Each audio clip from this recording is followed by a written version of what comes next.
ಯಾವತ್ತೂ ಕೂಡ ನಮ್ಮ ಕೆಟ್ಟದನ್ನು ಬಯಸಲಿಲ್ಲ, ನಮ್ಮ ಒಳಿತನ್ನೇ ಬಯಸ್ತಾರೆ.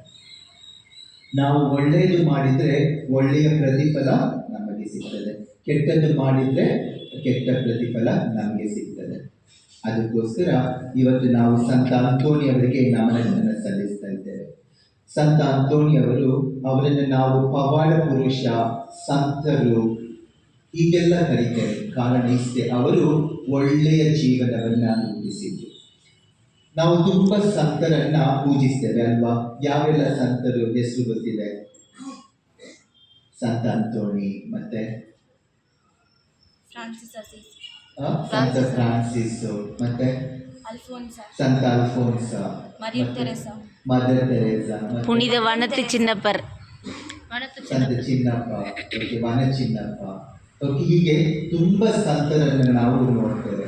ಸಂತ ಆಗಸ್ಟಿನ್ ಅವರೆಲ್ಲ ಪಾಪ ಮಾಡಿದ್ರು, ಆದರೆ ಅವರ ಜೀವನವನ್ನ ಬದಲಾಯಿಸಿದ್ರು. ಅದಕ್ಕೋಸ್ಕರ ಅವರಿವತ್ತು ಸಂತರಾದರು ಅಲ್ವಾ? ಹಾಗೆಯೇ ನಾವು ಕೂಡ ನಮ್ಮ ಹಳೆಯ ಜೀವನವನ್ನು ಬಿಟ್ಟು ಹೊಸ ಜೀವನ ರೂಪಿಸಿ, ಒಳ್ಳೆಯದನ್ನು ಮಾತಾಡಿ, ಒಳ್ಳೆಯದನ್ನು ಕೇಳಿಸಿ, ಒಳ್ಳೆಯದನ್ನು ಮಾಡಿದರೆ ನಮಗೂ ಕೂಡ ದೇವರು ಆಶೀರ್ವಾದದಿಂದ ತುಂಬುತ್ತಾರೆ.